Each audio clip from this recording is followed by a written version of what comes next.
श्री स्वामी समर्थ. आज सकाळी सकाळीच माझा मूड ऑफ झाला बघा. चहा करायला ठेवला आणि दूधच खराब झालं. फ्रीज नसल्यामुळं ना 2-3 वेळा तापवलं तरी पण दूध खराब होतंय. मग म्हणलं असं दुधाचं पातेलं खाली उतरून ठेवलं आणि मग मॅगीच करायला घेतली. सकाळी सकाळी चहा पिल्यावर फ्रेश वाटतं, पण दूध खराब झालं. त्याच्यामुळं म्हणलं चहा काय आज आपल्या नशिबात नव्हता, असू दे चला. मग लागले स्वयंपाकाला. आज मला थोडीशी स्वयंपाकाची घाईच होती. मग पटपट स्वयंपाकाला लागले.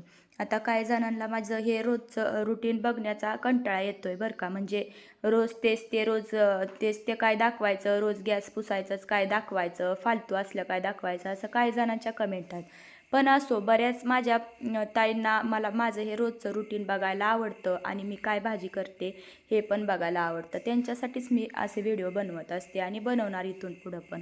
आणि तुमच्या सगळ्यांच्या बरेच कमेंट येत आहेत की श्लोक कुठं आहे, श्लोक तुझ्याजवळ राहत नाही का. मी याच्या अगोदर पण तुम्हाला सांगितलं आहे की श्लोकची शाळा थोडे दिवस राहिलेली आहे, आता महिना 1.5 महिना, आणि स्कॉलरशिपची पण परीक्षा आहे. श्लोक 4थीत आहे, त्याच्यामुळे त्याला त्याच्या आजीजवळच ठेवलं आहे.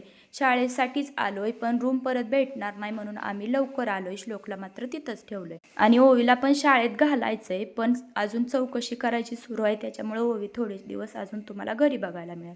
तिचा अभ्यास सुरू होता.